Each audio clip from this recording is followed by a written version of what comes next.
Hey, thanks for joining us, and don't forget to hit the subscribe, the like, and the notification button for more.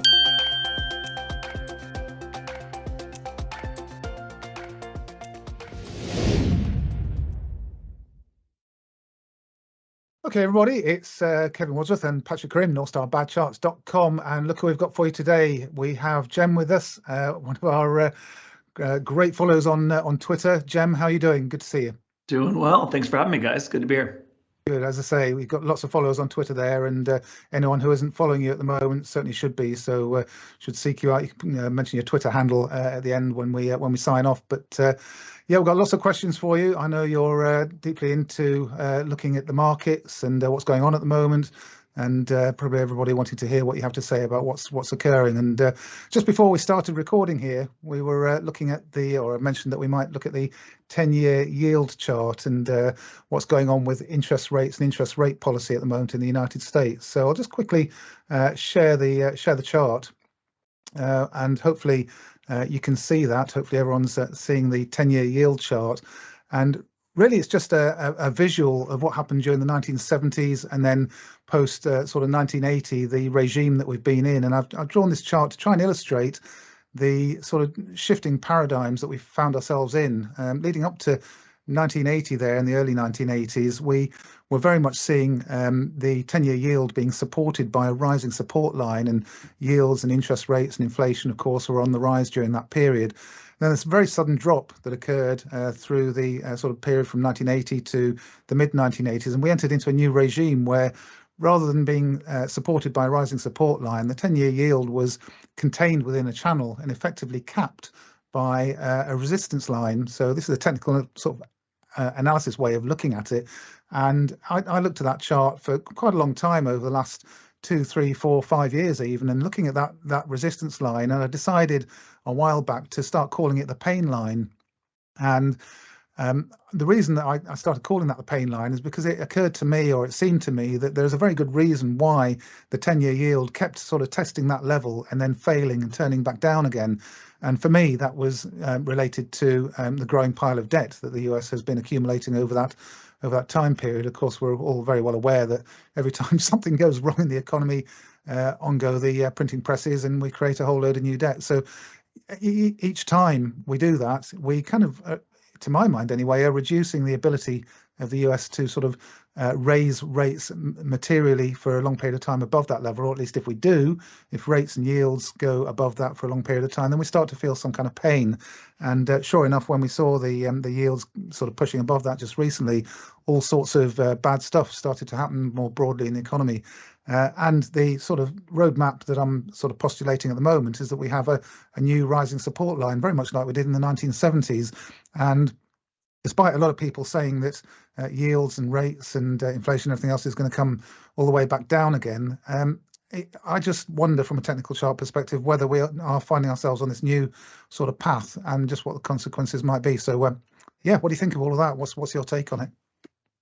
Yeah, look, I think important to look at history real quick and understand underneath all that what changed, right? 1971, obviously Nixon took us off the gold standard, and the Federal Reserve was put in a position to control, to be the dominant force in capital markets. As a fiat currency, they had the ability to no longer be constrained. And I think that's what you see there. That's why we've been in a monetary policy dominant market since that time. That is the primary driver of why we have seen dramatic changes. You can look at that inflection point across the market, but it we have essentially had every major financial crisis stimulated with more monetary policy. And if you look at the Fed has two mandates, right? Price stability and maximum employment. They had these two things were not in opposition throughout this period. They actually, the Fed could stimulate almost ad nauseum without limit and not cause inflation throughout this period. We have not had inflation for 40 years. people didn't understand this for quite some time. Even the Fed didn't even understand this till 1996 with Greenspan. But they began to realize in 96, and they started to increase, they lowered the natural rate of unemployment, and they kept testing higher and higher levels of monetary stimulus. Why is more and more creating of money not inflationary? This was a bit of a riddle. Because I like to call it Planet Palo Alto. When the Fed does stimulus, they send money not to our planet. They send it to Planet Palo Alto. They send it to corporations. They send it to those that create goods. That's what monetary policy does. It is supply side economics. Very different than demand side economics, fiscal policy, which is much more dynamic and tends to go to consumers than into the economy. Monetary policy goes directly to the wealthy, the investor class, or corporations, all of which ultimately flows into investment.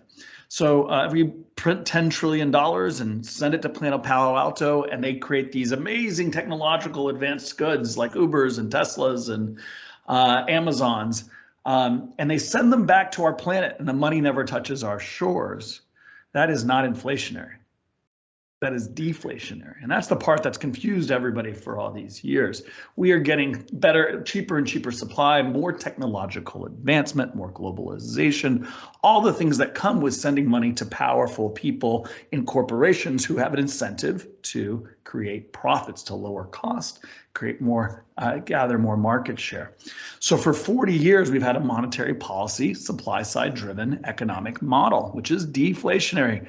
And the beauty of that, it's deflationary, but it also creates maximum employment. It's actually GDP maximizing. It is natural selection on steroids, I would argue. This is not a judgment of whether it is good or bad, but sending more and more money to the top. It's like Socrates' old parable. If you send the best violin players to the best violin, the best violin players the best violins, or do you send the worst violin players the best violins? Well, if you send the best violin players the best violins, Socrates argues, you make infinitely beautiful music, and that's what you should do. That is natural selection. You create stronger, more advanced, growth and technological advancement. And we have seen a technological revolution in this country in the last 40 years. I don't know how old you guys are. I'm 45. When I was a child, I read 1984. I watched the Jetsons. I read 2000 Space Odyssey. The future never came soon enough. And nowadays it comes every single week. So we have really changed the world the way this works. It seemed like a free lunch, right, to the Fed. Why wouldn't they keep stimulating monetarily if that was the case? The problem is there was a hidden cost, and that hidden cost is inequality. If you send all the money to the wealthy, for 40 years, we've had 1.75% GDP growth in real terms, approximately. About 0.75 of that has gone to the median. 1% has gone to the top 1% every year. 1% of the whole economy to the top 1% is like 100% growth every year for 40 years. You can look at the charts on inequality. You can look at Gini coefficients. Choose your labor share of income. Choose whatever graph or chart or table you want.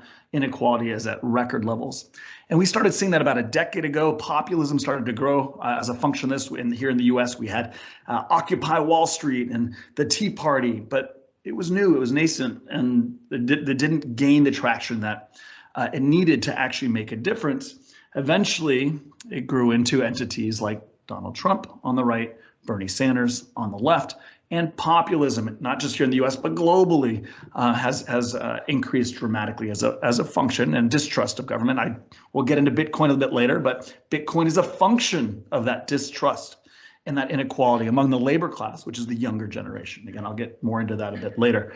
But the reality of this, of all of this, is that it went too far, and we paid for all this by creating inequality, by not sending money to people but to the top, to capital. And now that people want their money back, and they want this fixed. And COVID was the spark, or was the tinder box that eventually allowed that spark to light fiscal policy. We passed almost $10 trillion of fiscal policy here in the U.S. To put that in perspective, that's an order of magnitude 10x greater than any other fiscal policy ever passed here in the U.S. in real terms. The New Deal was in real terms less than $1 trillion. Now, it's not fair. New Deal, adjusted for the size of GDP and the economy, about the same size as what we passed here. The New Deal filled a decade-long hole called the Great Depression. So a dramatic amount of fiscal policy. Not surprising, you start sending trillions of dollars instead of to Planet Palo Alto to people. The velocity of that money is 1, not 0, which is what supply side economics is. And here we are with inflation for the first time in 40 years. So the Fed's now in a box. The Fed is no longer able to have one directive with a free lunch where they can both lower yields and lower unemployment at the same time.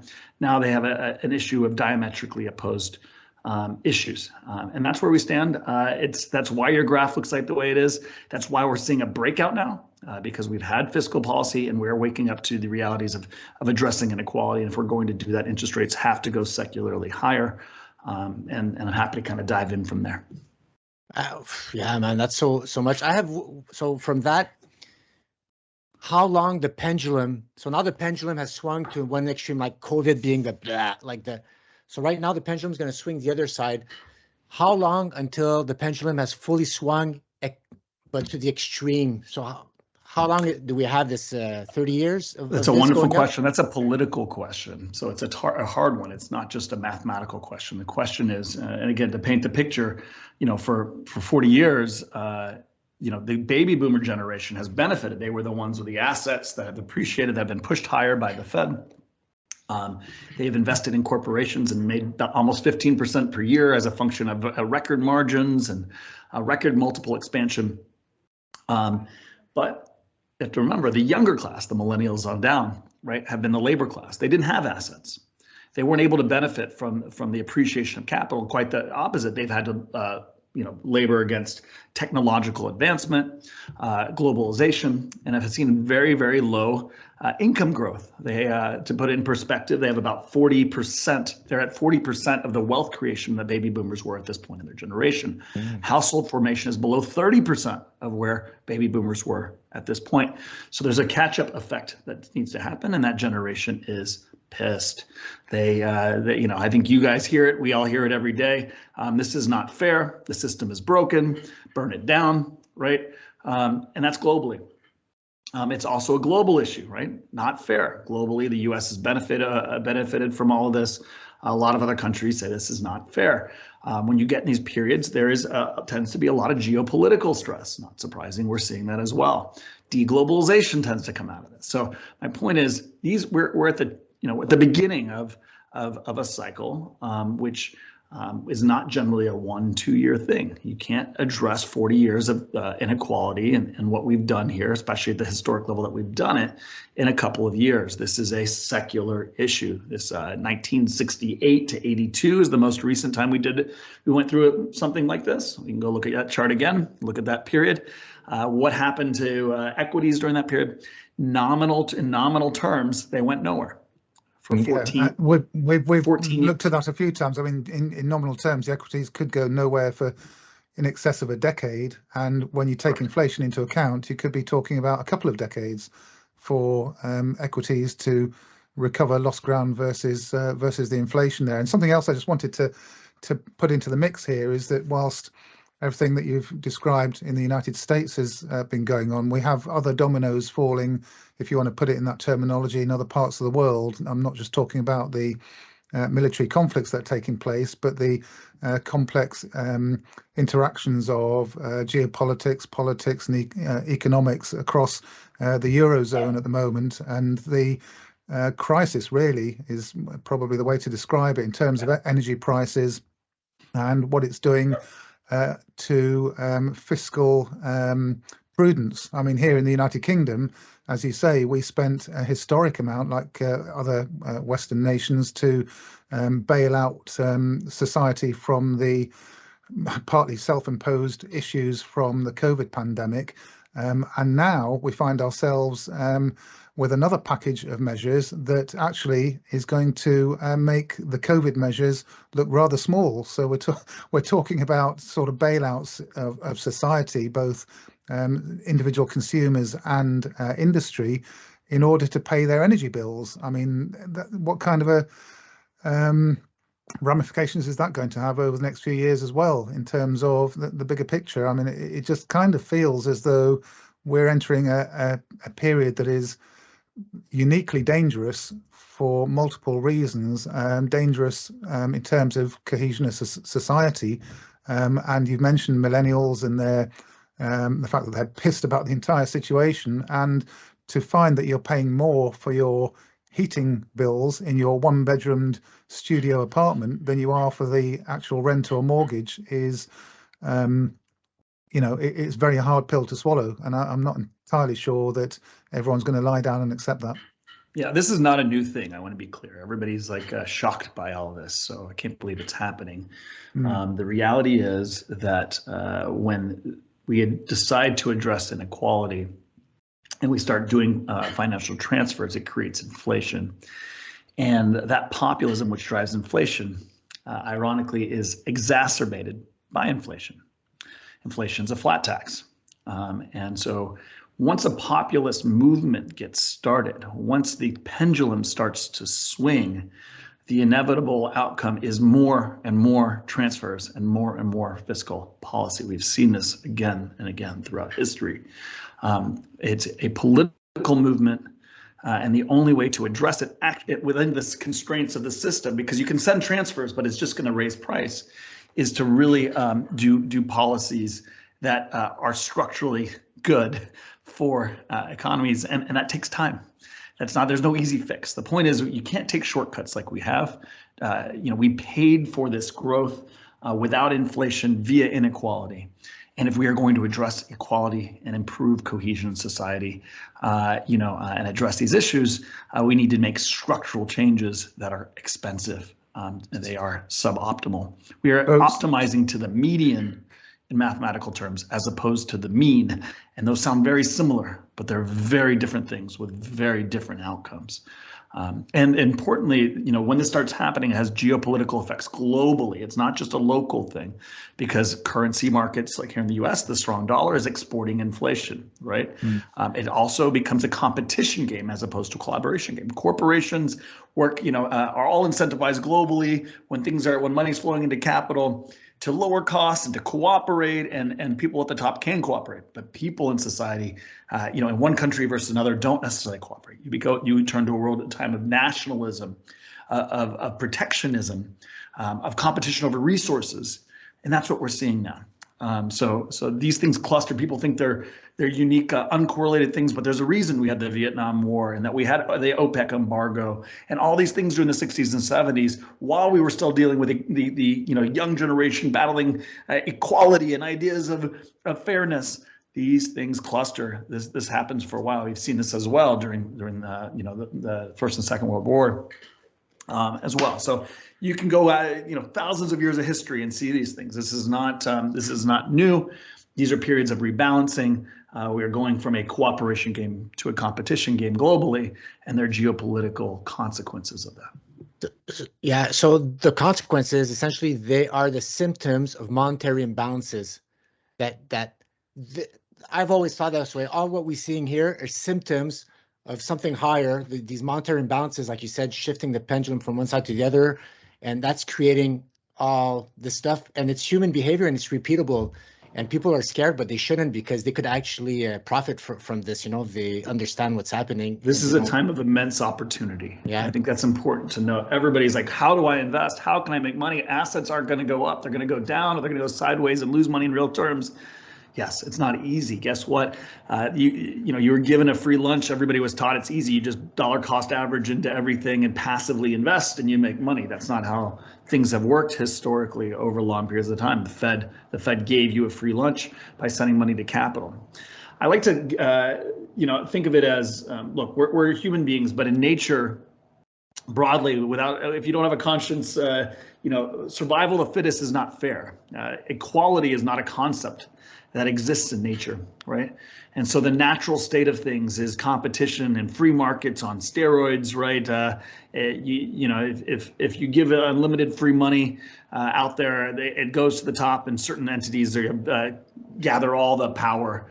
That's generally how these things work. But we are humans, and we believe in important ideals of fairness and justice and liberty. And so if we are going to put these non-natural, call it, constructs into society, this is what the left is versus the right. The right believes in free market economics on steroids, right?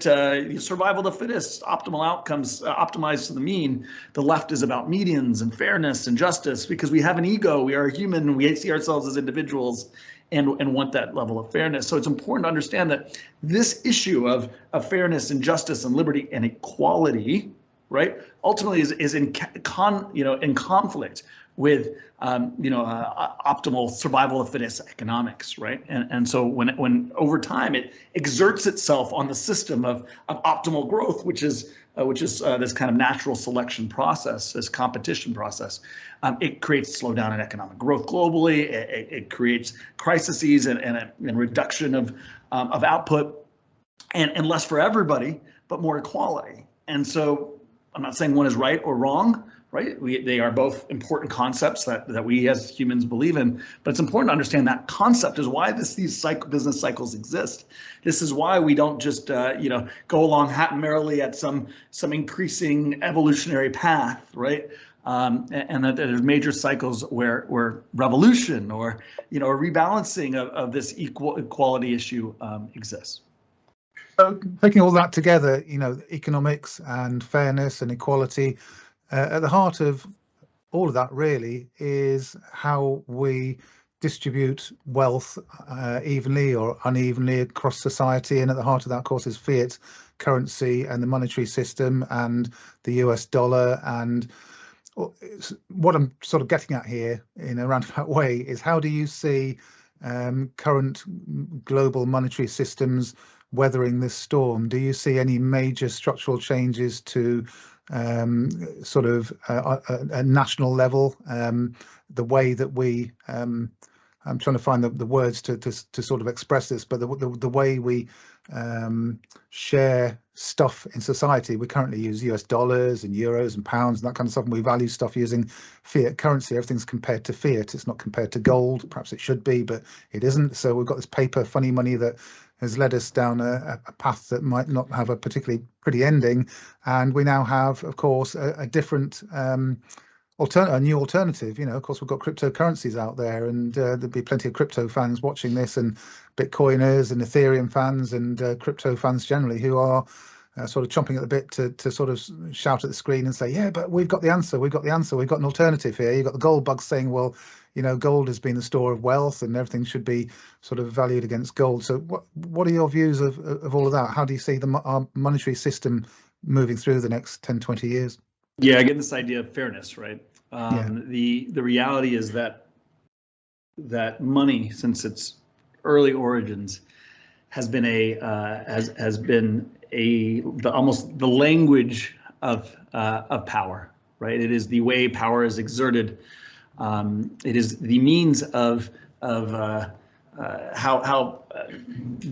people interact with one another on an economic term and exert power and influence. And so it started with bartering, but the day after bartering, whoever was in power, who had more stuff, made the rules around how that bartering and the valuation would occur.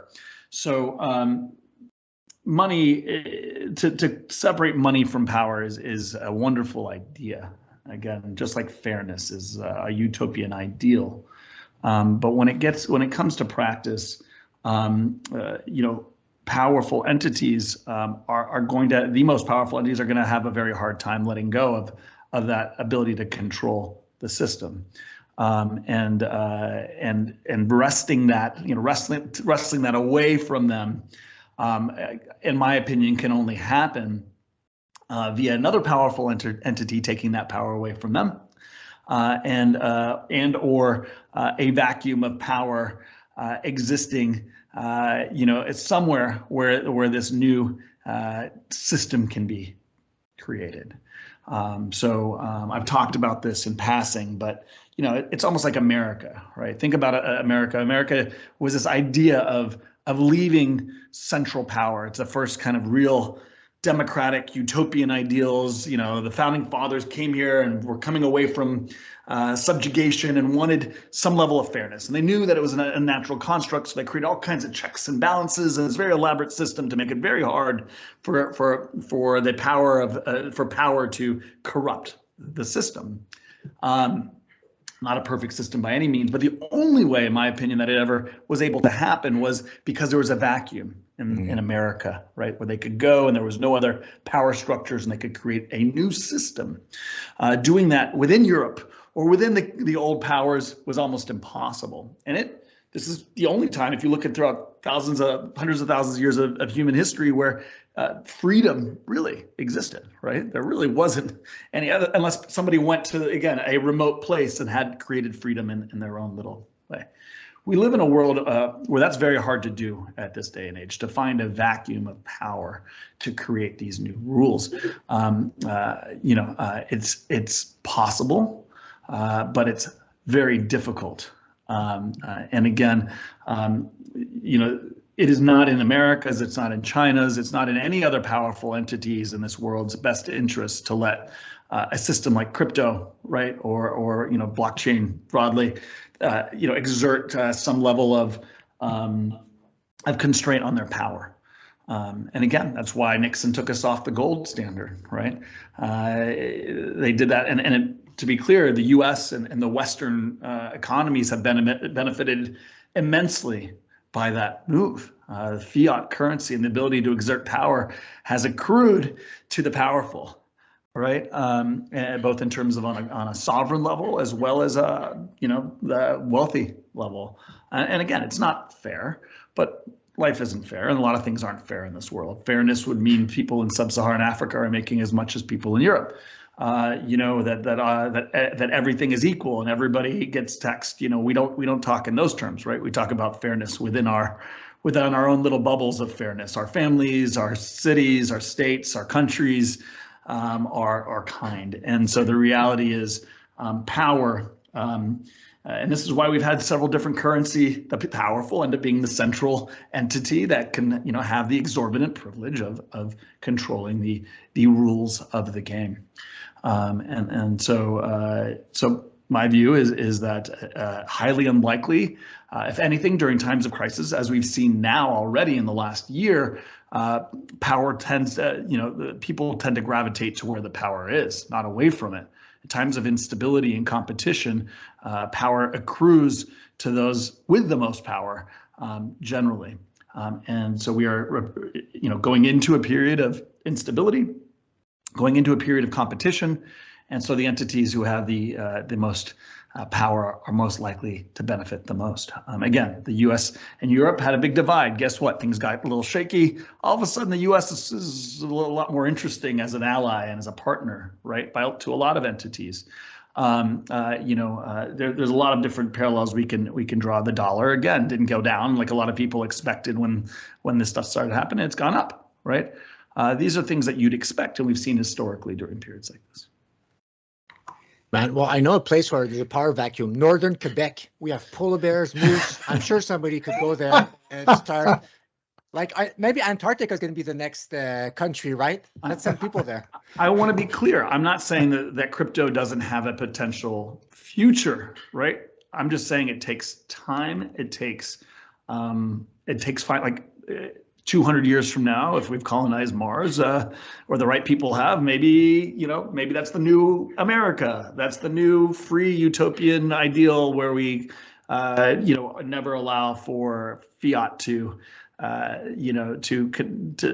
exert power or give unnecessary power to those with it. So, look, it's a wonderful idea. It's an idea of freedom and justice and fairness.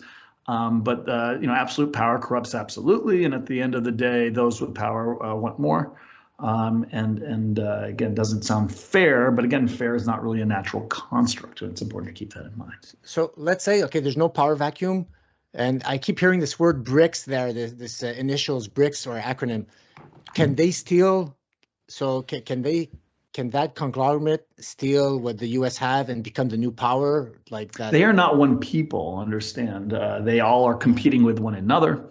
They all are also within wealthy and poor, right? If anything, there's more lack of law and fairness in a lot of these countries, right? If you go look at Brazil, go look at Russia, go look at India, go look at China. Are those more fair on their own or together? Are they entities that are truly going to cooperate and create a just? China was the first entity to make it to ban non-digital, cryptocurrencies that were non-specific to their control. Those entities, if anything, are need more to control the reins of power even more because they're less stable. So I'm incredibly skeptical that any of those countries are going to really adopt can they be a separate block of power that has their own currency? 100%, and they probably will. And I think that's where we're trending towards, right? To something to counter the U.S.'s influence, but it's power versus power. It's not utopia versus power, and those are very. So it's more of a bipolar world. This term that we've heard quite a bit recently, where you have this east and west kind of bipolar competing systems, very much competing in the short term, not yes, just but monetary, eventually, but in every other sense as well. In the short term, yes, but eventually, what does that lead to? That usually leads to war of some kind, right? And so, it reminds me of like whatever the Ray Dalio or David Murray, the transit, like those cycles where there's a baton, the Dutch to the British or the British to the Americans to China. That's what everybody's angling. So is this going to happen is that going to instigate or confirm the new secular rebalancing of monetary, It may. I have opinions on that, but they're not. They're by no means, as opposed to some of the other things I'm talking about. They're not necessarily the way the world works. It's a function of relative power. Who's stronger? Why is it stronger? Why is it likely to, maintain or not maintain? And it's power. So, look. The question is, where is the center of power now? What are the resources? What's likely? What does it take to transition? If we're talking about if we want to dive into this, if you want to talk about a bipolar world where you have on one side China and Russia, and then the other side you have the Western democracies, right? And India, who knows? We'll see. Right. But if that's the world we're talking about, look at Russia and China and their massive demographic problems. Right. China is going to decrease. The projections are in the next 20 years, lose 500 million people. Go from 1.2 billion to 700 million. That's the current projections because of the one-child policy. Right. These are demographics. These are not like just made up numbers. Right. Russia has been cut in half in the last 30 years and is likely to get cut in another half here in the next 20 years. So massive demographic issues. China has a lack of commodities, a lack of independence, and the needs it has. This is why the Taiwanese question is such a big question for them, because in theory, with that much demographic decline, microprocessors are like the number one input. That's how you replace labor, is through advancement technologically. And so, without that control, they are incredibly weak. And you could argue Russia, has nothing but commodities as well, and has major demographic issues. So, as opposed to that, you have the West, right, which has a lot of other benefits, that has less problems with these things. Obviously, demographics are a problem here as well, but much less so. And I could go on and on about the other benefits and strengths, but I don't think the balance of power has shifted as much as people have spoken about. That said, there will be a change eventually, right? Empires tend to last 300 to 1500 years. I don't know which one it's going to be. Or is it Rome? That's one big window. That's big ass bigger spread, than our right? window for silver breaking out. Right. That's exactly right. But I do think the other thing is empires rarely collapse and usually fizzle away, and that's a function of power, and the handoff of power. And rarely is it from one ideal to exact opposite ideal. But we'll see. We will see. I was going to say, by way of sort of drawing the conversation to something of a close, I just wondered if you could sort of help to just give us a little bit of an idea whether you see, I mean, what we're seeing at the moment, I suppose some would describe perhaps as a sort of a fourth turning. Strauss and Howe's writings about, eerily sort of well describing the kind of things that are going on at the moment, and it's a period of great risk and a period of danger, and whether there's anything that you see one way or the other that sort of gives a hint that, as a race, we're going to come out of this in a couple of decades' time, the better for it, or having sort of endured some kind of Holocaust.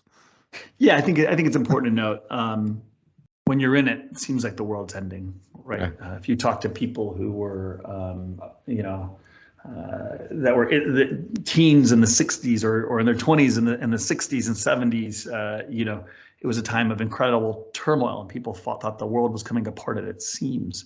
1930s, same thing, right? To a greater extent. These periods, though, lead to rebalancing. They lead to a reinvigoration of, policy. Remember, especially here in the U.S., but broadly, things don't get fixed without crises. And we've tried to create a structure that smooths the business cycle. So we've had less crises. We've had more buildups. And so crises are good. Crises are good. I mean, and actually, the more often they happen, the more we rebalance and have less big ones. So it relieves pressure. But as long as the system doesn't implode, I don't believe it will. We may go to war. We may go to World War III, right? But look at what happened with World War II. Awful part of our history, not that long ago, right? But what did it do, right? What did it reinvigorated the ideals of freedom. Certain things that could very well have, recreated important laws and rebalanced certain social policy issues. It changed the world in a lot of ways, ways that allowed for a lot of the benefits that we've seen since. And so again, it does seem like, that doesn't mean it'll be easy. It doesn't mean we're not going to have a crisis, but it does to me mean that, change is coming, and changes that are necessary. And we, during this time, will be challenged to speak up and for the things that matter and to make changes that ultimately could drive more freedom, more happiness, more success, for whatever that means to us as a society. And I think that's positive. This is life. But everybody's so focused on the short term. Are things going to be okay today? Are they going to be okay tomorrow? Yeah. Are they going to be okay in 5 years? The bigger question to me is, are we going to be okay in the next 50 to 100 years? And this is the time where we'll get to make those decisions. Wow. Okay, well, you sound like very much a glass half full optimist kind of guy there. So I like that. Where it's very easy to get sort of buried by all the doom and gloom. And I think those two time periods that you mentioned, the 1930s and the 1960s, also worth remembering that they were great periods in history for creativity and a lot of good protest songs and all that kind of stuff during the 1960s. Exactly. If you're into your music as well. So let's hope there is some upside to what's coming as well. Yeah, I think that was for me, Kevin, right? Because I like Led Zeppelin, right? Who doesn't like accounting for taste? I agree. Yeah, the 60s. Lots of other periods, crises are an opportunity, right? They're an opportunity to affect change, and they're almost inevitable, right? Crises will eventually happen. When they happen, the opportunity is there to affect change. So let's hope that it's good change, right? But I think for the most part, the reason I'm optimistic is we broadly as a human race want to achieve certain things and have certain ideals that we hold in common. We all want generally positive outcomes. Yeah, well, survival is one of those to achieve. So let's hope we can at least achieve that one. Yeah. Well, Cem, I'm very happy we crossed paths there. So. I don't know. We'll try to see if we could get you again in not so distant future there in Yeah, you were fun to listen to, man. I could have just sat back. I envy your family members, and they get to listen to you rant or talk for hours, right? Yeah, they get sick of it after a while too. So yeah, the 40 minute intervals, you're probably better than getting all the time. No, happy to be on. Wonderful meeting you guys, and look forward to continuing the conversation. And before you go, just don't forget to let everybody know where they can find you. Yeah, absolutely. So my handle on Twitter is @jam, JAM_croissants. It's a play on my name, Cem Karsan. And we put out quarterly newsletter. We put out one recently about inflation and Volcker, which you guys can check out. It's pinned at the top of my Twitter feed. I run a asset management firm. We have 3 separate hedge funds. Volatility. Go check out volatility.com if you guys are interested, or are looking for inversely or non-correlated investments. Awesome. Fantastic. We'll put your links at the bottom of this video when we put it out. And yeah, great talking to you. Thanks again. Awesome. And hope to speak to you again soon. Cheers, Cem. Look forward to it. Cheers, guys. Take care now. Bye-bye.